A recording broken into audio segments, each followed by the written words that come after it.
Regular cleaning helps prevent buildup of skincare products, sweat, and other debris on your devices that can interfere with charging and other functionality.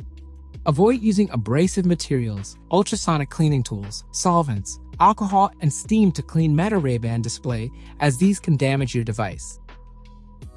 Do not hold your devices under running water. Keeping your glasses dry can help prevent damage.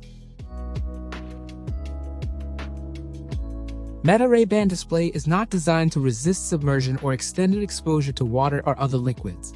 In case of water exposure, dry glasses thoroughly and clear the charging areas of any residue.